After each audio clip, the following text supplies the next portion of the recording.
I'm going to paint with some titanium white, some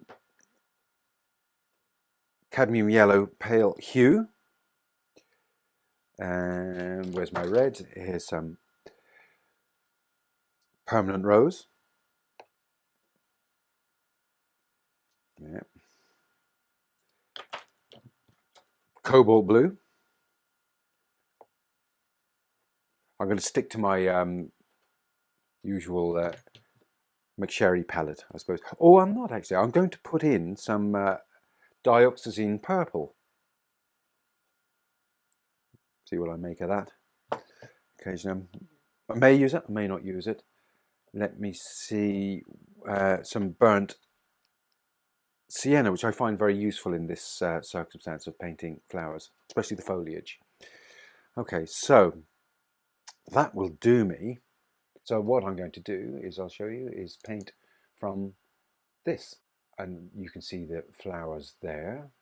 Let's go back to my palette again. So I'm going to do a wash with this 1-inch kind of softish brush, and through the course of the painting I'll probably use those brushes there. Okay, so that one is these two are short flat brights, and these two are rounds. Okay, so that's a number 5. This is looks like that's a number 2 brush. Okay, so quite fine 2 rounds.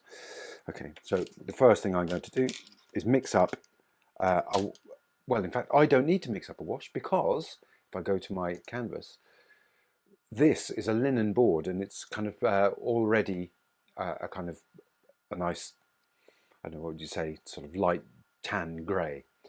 Okay, so I'm going to start with a drawing. Let's get some burnt sienna and blue. Okay, so I'm going to measure the flowers, and it's kind of, it's almost 3/4 the width of the height, if you see what I mean. So if I want my flowers to come out there, and I want the bottom of the vase to come here, the width would be something like that, which is quite wide, isn't it? So something like that. Okay, I'm going to give myself a center line and make sure it's correct. Okay, slightly to the left, which actually suits me, because I have a tendency to start pushing things off to the right. Okay, so let me start here. So how much of that height does the vase take? Let me measure that.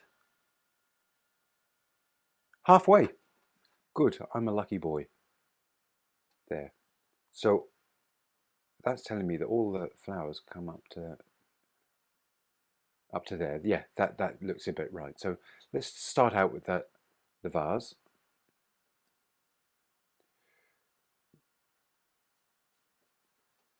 Give myself a rough idea. And the point of this this painting, let me actually just go to the teacher full group. I'm very keen on the Impressionists and the post-Impressionists, notably Gogh and Van Gogh. And you know, along my journey, artistic journey, you know, I pick things up, you know, from everybody I meet, really. And one of the things was about every painting having to have a concept. And I think this is what people don't really know when they're sort of starting out. And why would you? But every painting should have a concept. And now I'm not talking about sort of high concepts, you know, like you know, you should reveal the meaning of life or something like that.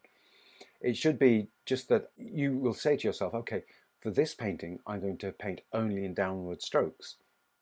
That's one. Or you can say, everything's going to be in straight lines, or everything's going to be in a graphical form. So, you know, flat colors, you know, abstract shapes. What else could it be? You could be that you're going to paint a very low chroma painting, a very grey painting, or extremely colourful painting. So, but you start out your painting with that. It doesn't necessarily develop that way. And to say I'm going to paint a hyperreal painting, that's also a concept. But if you're always painting hyperreal paintings, I find that hyperreal paintings sort of lose power the closer to reality they get. So the power that you're reducing is the power of the viewer to add to the painting, so to get something out of it from their end, because you're hammering them over the head with your skills, and telling them that this painting is what exactly what I'm seeing before me, but you have to leave a painting open to at least a little bit of interpretation. And I know it's only a still life in this case, but tell a story, but don't hammer people over the head with the story, I suppose, is the thing. It's just a way of thinking, and it's very nice to have the skills to be able to portray something in very realistic ways. But I think ultimately it's great if you can move along in your journey and move away from that a little. You can keep going back to it. I like Mary Swansea, who was if you know of her, she was one of Ireland's sort of foremost painters up until maybe the 1940s or something like that. She was that era, and she picked up a load of styles on her way, but she never abandoned any of them, and I really like that. So she just continued just learning and always using those styles. You can see it in her paintings. It was a big retrospective show of hers in the Irish Museum of Modern Art several years ago, and I went to see her. I didn't know anything about her before then, but I liked her anyway. So let's going back to the painting. All right, so we've got the vase. So let's put it in a shape, generally speaking, of how the flowers fall. So they come out beyond the side of the vase. Let's put in the meniscus of the water there. So let's bring that down a wee bit as well. Flowers here. So if I put a shape there, general shape, it's kind of almost an inverted S form that I see here. So that comes up there. There. So that good. And then I can see, I'm not sure if you can see, there's a flower poking out behind there, which I find useful. So I want it there. And it comes down there like that. Something like that. That's pretty good there. And the rest of that is foliage that comes out like this. So I'm doing a kind of a graphical shape. It's an abstract shape, but and it comes out beyond that flower there. Okay, and in fact that comes out beyond that flower there. Push it in there. It goes up around that flower there. That's the general gist of that. There's a bit of a gap there, and that comes out there. And I might come down here a little bit. And then a horizon. Maybe something like that across there. There is a shadow being cast. I've got a spotlight on this setup. Okay, so, and there's a gap here. There. That's good. Okay, so I'm going to start filling in my broad strokes shapes. So get a bit of a little bit of solvent.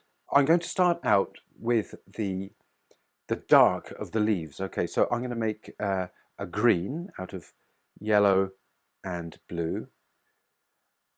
A little bit of red, but actually I'm going to use burnt sienna, a bit more blue, to make a general dark, natural looking green. I'm going to fill that there.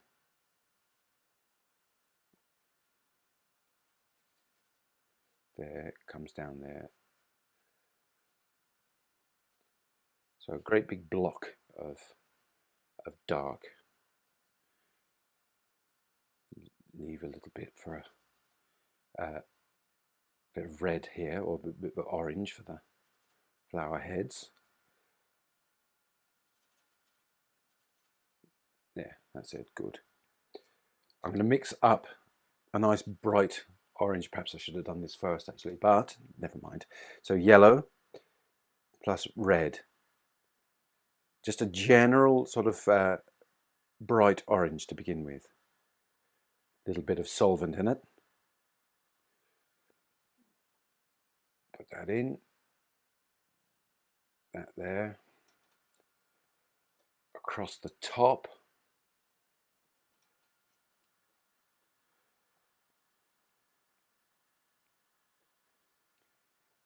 Down here. Up there. Just a great big amorphous abstract shape. And that comes in there as well. Now I'm going to go to the blue glass vase. Okay, so let's make up some blue, a little bit of white into it, make up the color that vase, and it's a reddish blue. It's not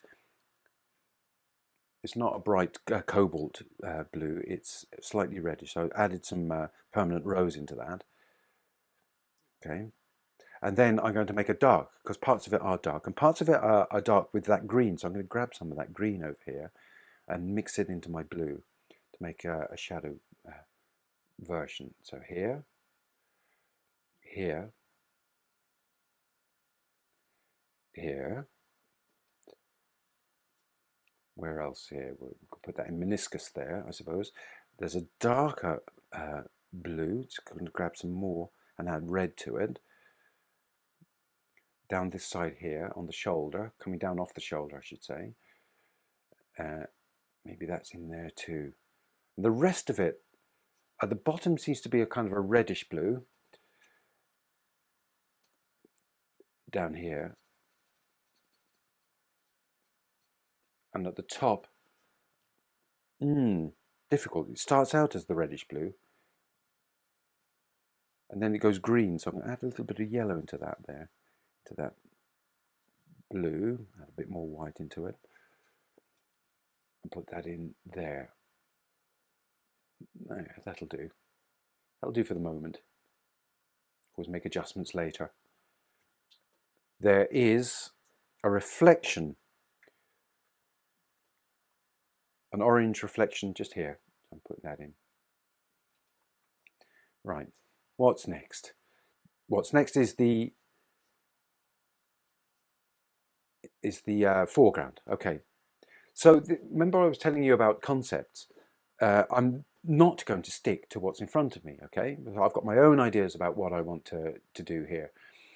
So what I'm going to actually do is, it's going to be a grey. I mean, it is a grey. That kind of manila colour is really just a type of grey. So I'm going to grab some white. And you make greys out of the three colours plus white. The three, what would you call the primary colours plus white. And I'm going to start out, maybe make it a bluish grey. And it won't end up like that, you see. So I'm just putting down strokes that are putting down the colour, which is going to be changed later on. So that purple will do. Now I do need a dark, so I'm going to grab some blue, more red, more yellow, more blue. Okay. And I'll put the shadow area in first. Okay, so up there. And it kind of goes across there because the spotlight that I have is off to the upper left-hand corner as we're looking at the painting. And then I'm going to go for my kind of purplish, violet-y kind of grey. I'm not going to complete, it's not going to be a complete sort of block here. Okay. Because the intention is to make something that you can live with, that you'd be happy with, I think. Something beautiful. Now, beauty's in the eye of the beholder, isn't it? But something beautiful, and perhaps that you're telling a story. And when you're talking about flowers, and we're coming into summer, maybe you want to capture some of that sort of heat and joy of summer flowers in a vase. Okay, so we've got that. Now, the next thing I'm going to do is the background. And I am not going to go for that blue background, you see, because we were discussing this in class as well, that the painting, the heat and the beauty of the object that you're painting doesn't have to be just the thing that that the colours and the heat are inherent in. So in other words, you can sort of make the whole thing a very warm painting if you want, if that's the story that you want to tell. For example, so what I'm going to do is I'm going to just mix up a kind of an orangey colour, a light orangey colour. Make sure I make enough. Oh, sorry, yeah, that's it. I'm just going to put a little bit of solvent into it, just so that to lengthen the paint a little bit.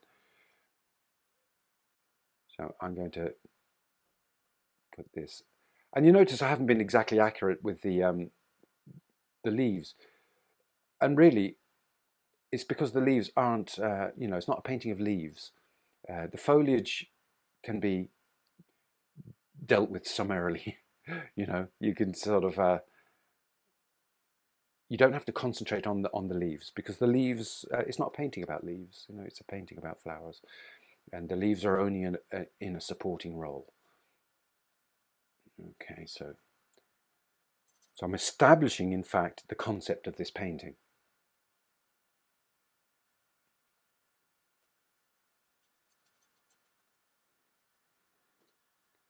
And I didn't make enough paint, did I? Silly me. Naughty boy. Smacky wristies. I keep telling everyone to make up enough paint in the classes, and then I don't do it myself. There we go. Up there, up there.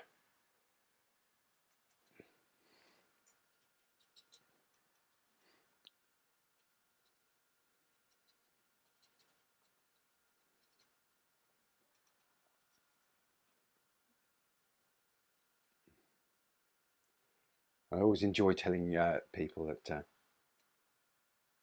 Van Gogh, Vincent van Gogh, the man himself, taught at my school. Not that I was there, I have to say, but he lived in Isleworth, with this West London, for a while, and he taught really at a school that eventually became my school, I suppose. So it's kind of, there's a ring of truth in it, and there's a bit of truth in it. And obviously I wasn't there. How dare you? Right, so now I've got an orange in there. My ultimate aim is not to have it so that it's orange. I'm moving this light away. There's a bit of a glare on that, isn't there? Let's have a look. Let me see if I can just change the light a bit. It's this one. Tell me if it helps. I think that's as good as it's going to get, isn't it? There. That better? Okay. Now it's a bit dim in front of me. But anyway, never mind. So I've got my block here, and I've got my flowers. And as I was saying, that the choice of the yellow is more or less to explode that heat and sunshine out into the entire painting, and not just reserve it within the flowers. It's not that kind of painting. And also, every painting you do doesn't have to be the work which defines you. And I've kind of encountered this more and more. It's that every painting you do has got to be a subject of play. You've got to mess around. You can't keep doing the same things all the time. You've got to experiment and change up your approach. So there's darker parts here, which will actually help define the flower heads away from the yellow that surrounds it. So I'm putting in dark, defining areas. They are actually there. So, and that's quite dark there. And I can see dark ones here, up there. Push that out a bit. Push those ones out a bit. And here's another thing that my former teacher, Van Gogh, no, I shouldn't say things like that. What he did, if you look at some of his paintings, you read up about them, and you have the sunflower paintings, he would balance out his paintings while he was painting. So he would add flower heads if he thought that the painting was unbalanced, too weighty on one side or something. So here is darkish red. I might push that up a little bit, push that over to there. And I think for balance that I might have a flower head peeping around the back there. Okay. So I've established that a bit more now. I'm going to work on the leaves a bit. I'm going to put in some darks. So more blue. And my paint is starting to get fatter now, so less solvent or medium in it. So blue plus burnt sienna plus a bit more yellow there. Because I've got some really dark, quite dark darks in here. And the darks will help to define and show off the flower heads more. There we go, up there like that, maybe across there. That's all quite dark in there. As I say, it's not supposed to be a painting about leaves, so I can put that across there. Puts that across there, in there. And we've got a nice leaf, and the underside of it is kind of red, really. You see it there?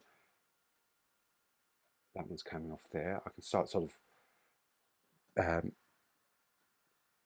shaping my leaves a bit more. Let's make some more.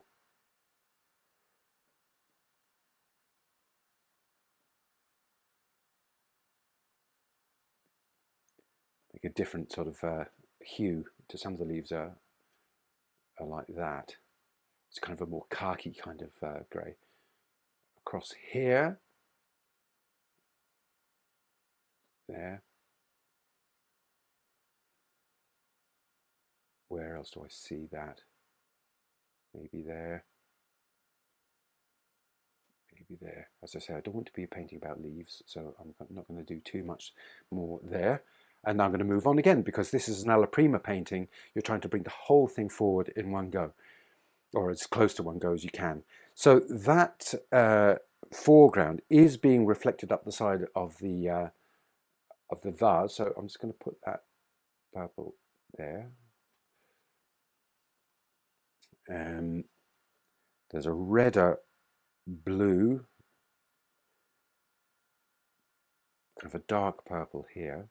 And in fact, I've got some dioxazine purple here, so I'm going to put some dioxazine purple on, put a bit of red into it, because that's a nice bright colour there. And there, around here, on the shoulders, on the shoulder here, there. And a lighter green blue on the shoulders too. So let's get that, get a bit of yellow in there. Here. Defining those reflections here. And that actually is a leaf inside the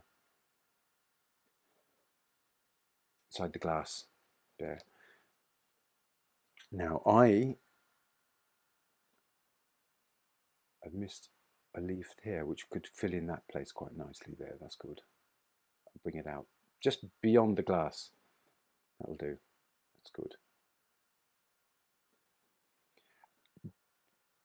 So back to my foreground. As I said, I didn't want that to be purple, so I'm just putting in some strokes down here which don't necessarily relate to what is in front of me, but I find it quite pleasing to do this. I'm messing around and I'm going to see how it turns out.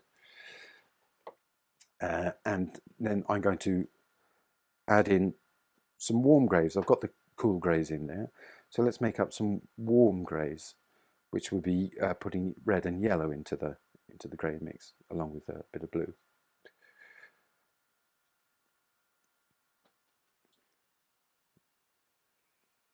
Okay, which brings it more towards what is actually there, but I think it makes it much more interesting because it's a dull foreground.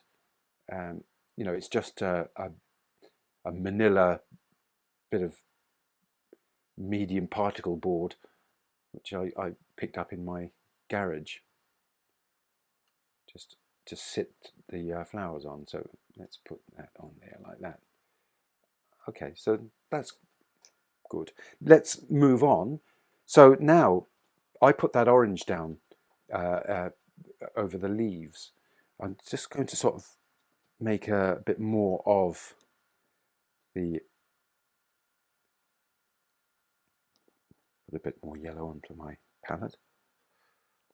I'm feeling my way forward in the painting. Just going to do a bit more just to define the leaves a bit more. Start sculpting them. Because oil painting is more about sort of modeling and sculpture than it is painting up to lines, for example. Here, I can come down, sculpt that.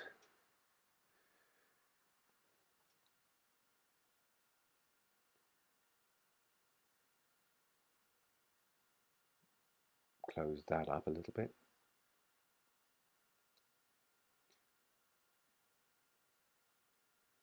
There. Come down there like that. Push that down.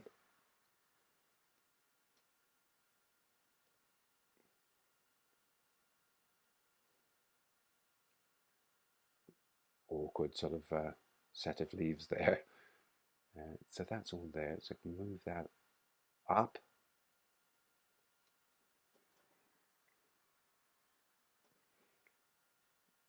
There like that. And I can start sculpting the flower heads in a little bit as well. I'll do more of that later. Let's sculpt that. And here's how you make a sort of petal shapes. You never paint petals. You whittle like that. Push the paint in a little bit.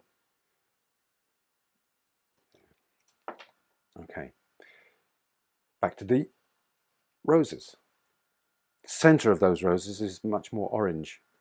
Okay, so make up a brighter, more orange color. Put that in there. It's just a block. And here.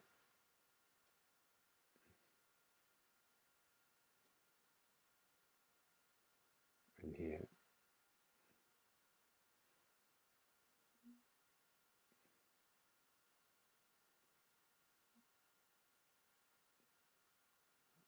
Okay, just where I see them.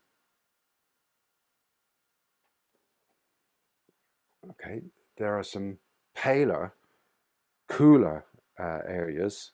So I'm going to add some white to that yellow, and then a little bit of blue into it as well.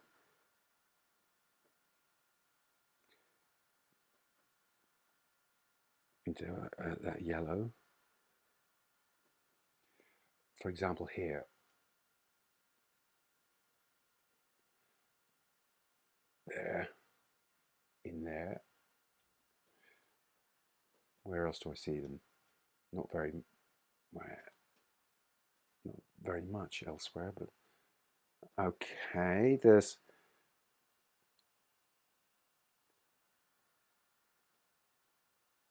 some pinky areas. So make a pink, red, and white, and add a little bit of yellow into it, because it's not a cool pink, is it? Okay, well, let's see around the back of this one, for example. Pink. And roses have a pattern. They grow sort of, I don't know, I suppose it must be according to the Fibonacci numbers, isn't it? It's like many natural things, like nautilus shells and things. They seem to grow in the same way. So put that one there. And you're only kind of hinting at all of this stuff. You don't have to sort of start painting the exact flower in the most exact way. You just have to sort of suggest what's going on.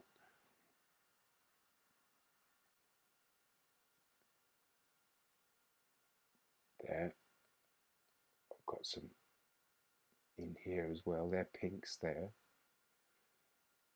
Okay, and across out the back there, there's a pink in there. Now I need to push up that flower head at the back there. It needs it. It needs it for the weight. Push that one up using a dark red.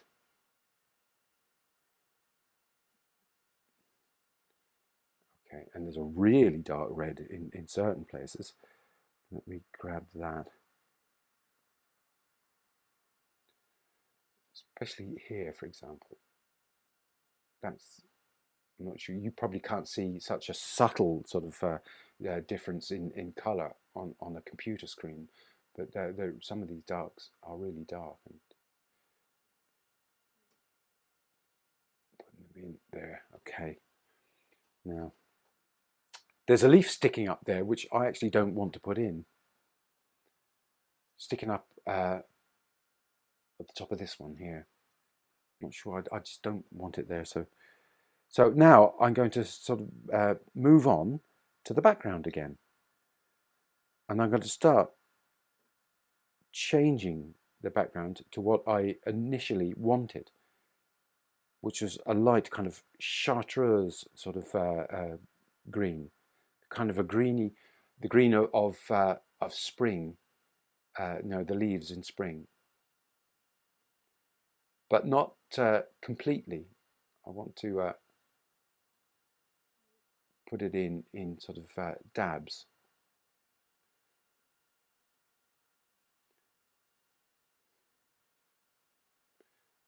There.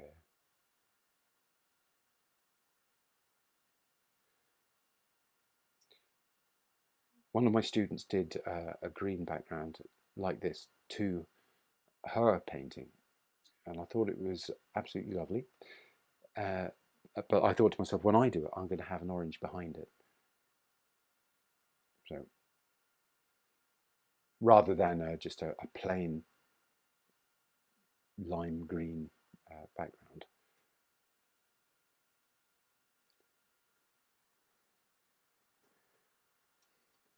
And up here too. Now I do need to sculpt that a little bit. I think I'm going to sculpt that down there.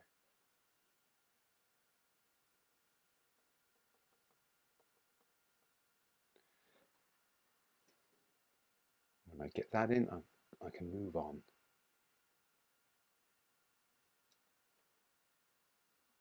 Okay, back to the vase. There are stems inside that vase. They're dark, and I'm going to have them coming down there like that. In there, there's darks, dark here, dark, dark coming down there like that. And then, what's this here? That's the meniscus. Okay, so I need to push that around there like that. And then there's a dark ring running around the meniscus here.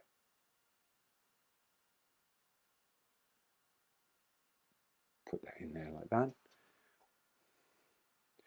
There's a light on that left-hand shoulder of the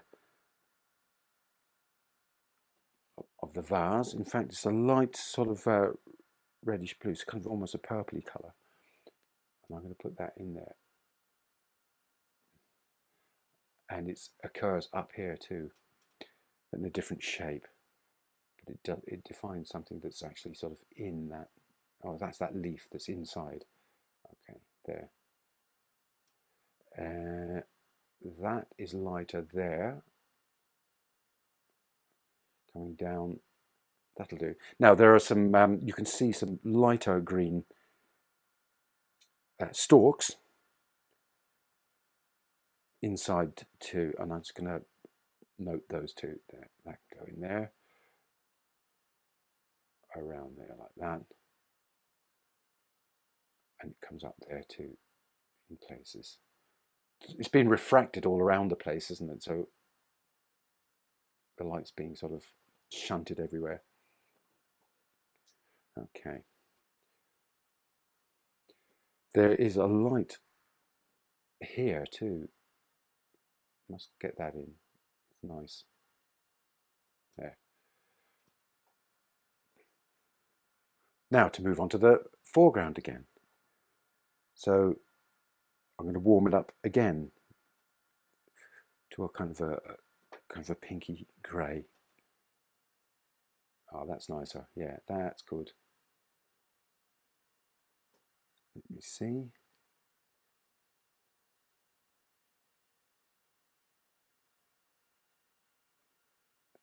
What I find that once you get to this stage where you're kind of happy with the shape of your painting, and you're only dealing with the I suppose the imagination really, it gets to that stage which I think people are often looking for, which is a kind of a therapeutic stage.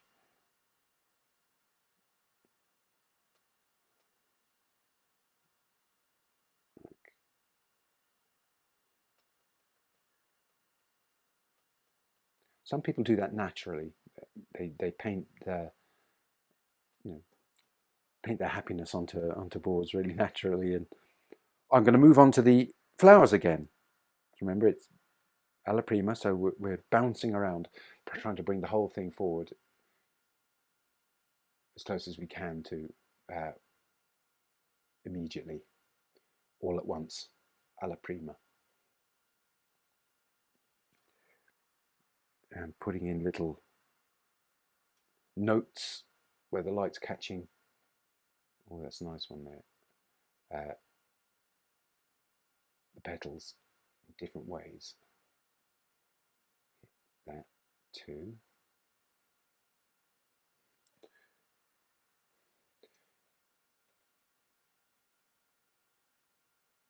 There, in there, in there. Maybe there's a pink. Let's go back to that pink again. I could do some of that here. Here, there's a yellow which is sort of slightly cool. Let me put that in and put a bit of blue with it. Is it bluish? Not really. It's kind of greenish actually. So not the way I have it there. Let me have a look. I'm just sort of trying to put a bit of red into it, see what happens. It's a grey. It's more like that. Let's have a look at this, see if this works in here.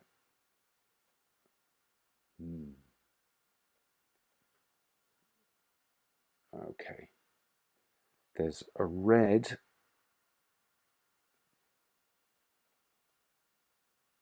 an extra one down there. Put it in anyway. Yeah, there we go. There. Move that out a little bit. Have another one in there. Another one there. Have that come in there like that. Oh, there's a nice pink I want to get in.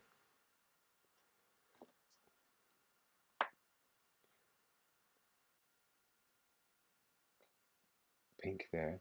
I think when you sort of put a lot of random strokes in, there's an artist that I really liked when I was a kid, and I used to follow certain authors in science fiction. I used to love science fiction. I used to collect loads and loads of books of science fiction. I can't pretend that I understood them all, but what drew me to them was the art, and a lot of the art was done by an English illustrator called Chris Foss. And Chris Foss sort of, I read once, said that he put all this detail because his spaceships. Because he used to adorn the front of these books with spaceships and things like that. They were incredibly detailed. They looked as if they would actually fly. They were so well done, and he said that all the detail gave the illusion of function, and I took that to heart. I thought it was a really good method, his observation. And so when you sort of paint a painting, you get lots of different colours in. The fact that you've got so many different colours, often that helps in the illusion of making the thing seem more natural, I suppose. Now, rather than painting a single block and then leaving it,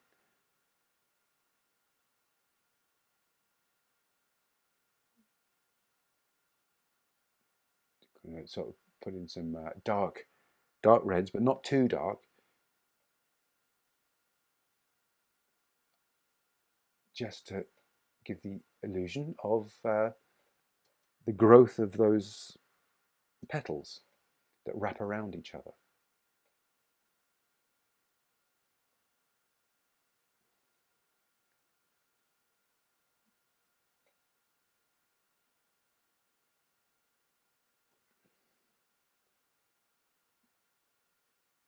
There, back over to that one.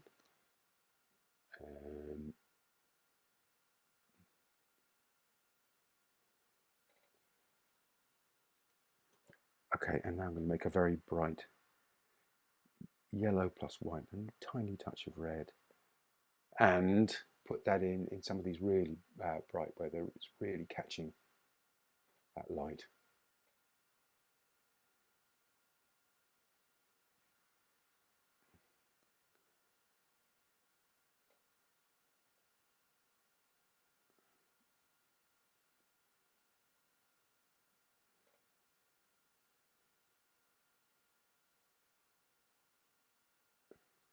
And the whole thing is an optical illusion anyway, isn't it?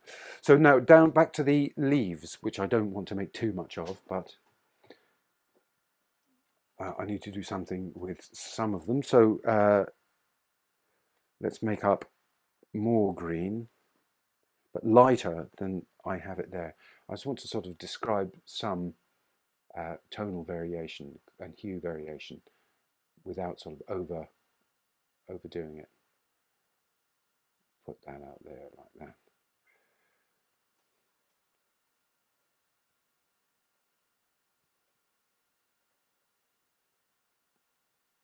Move that around there.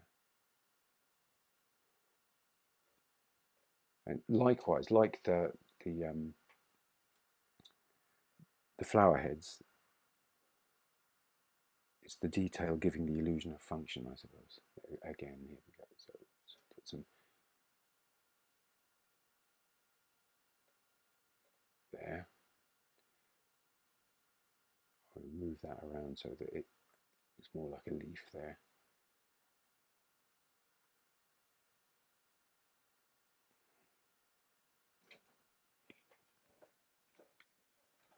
Okay.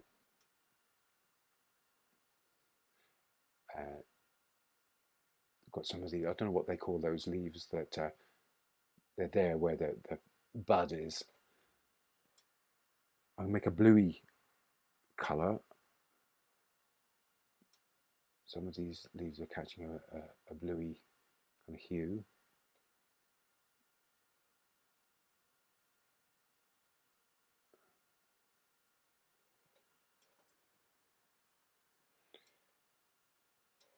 Okay, that will do. And then there are some darks to put in.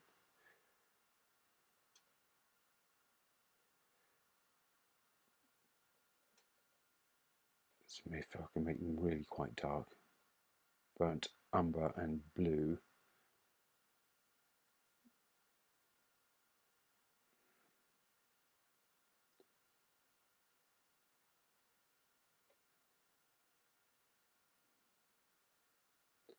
And there's a shadow on that one there, which would be nice to have.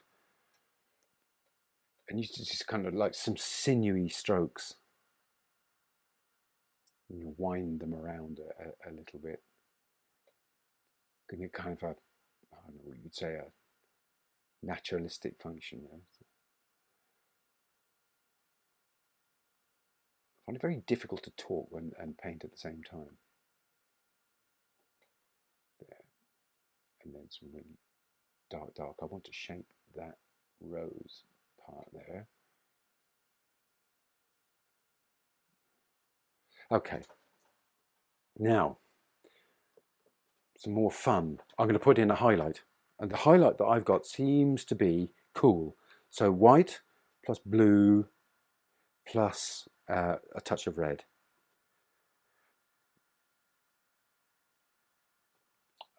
And I can see that here. But that's the only highlight that I can see. Okay. Now, I want to do some fun things.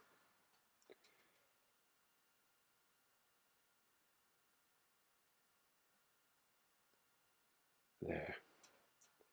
And also use red to highlight some other things. Maybe the shoulders of that vase.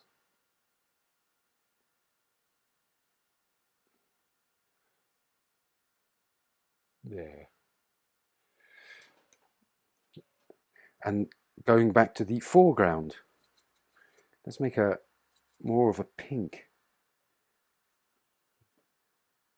So you can put that into the painting too. Fill in some of those missing areas.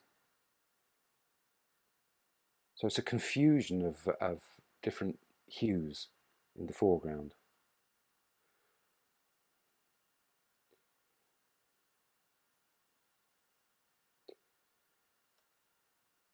In a random kind of way.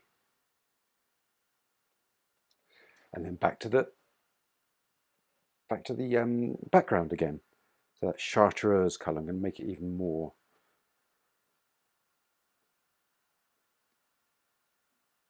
A lighter version of it. Oops, that was some white showing. Don't want it to be showing too light.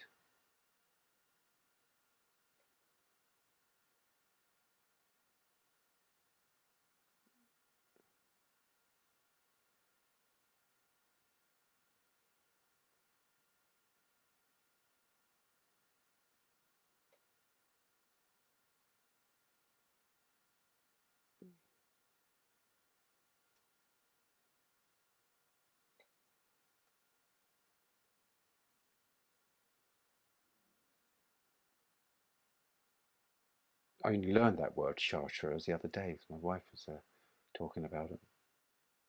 I thought it was something completely different. It's that colour of the new leaves just after coming out of the buds in the spring, according to her. I'll take it she knows what she's talking about. She is French after all. So.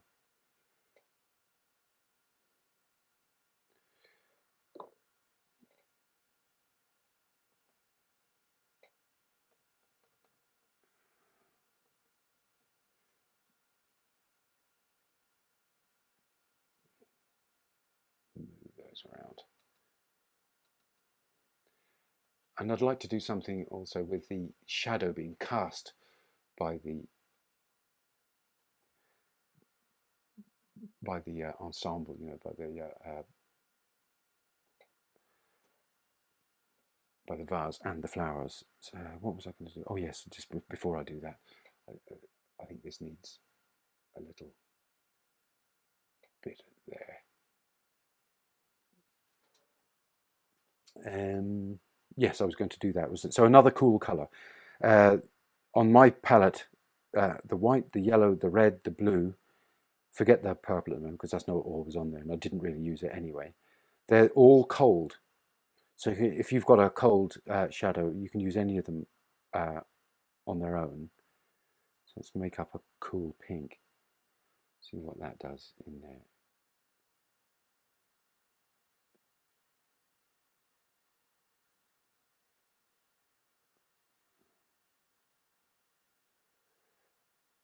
And maybe a cool green, so blue and yellow and white.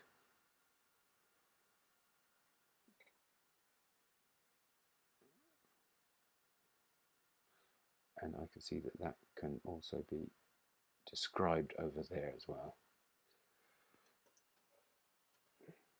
Grab the red, come down here.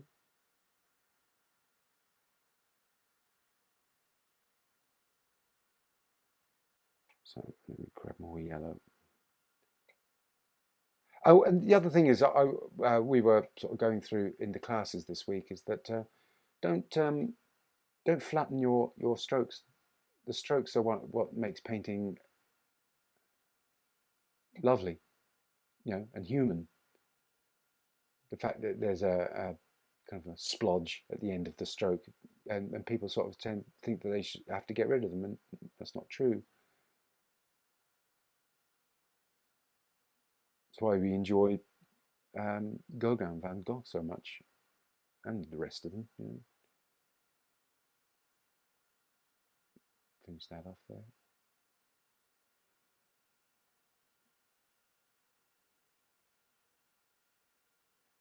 There, that'll do. That'll do. It's my family motto.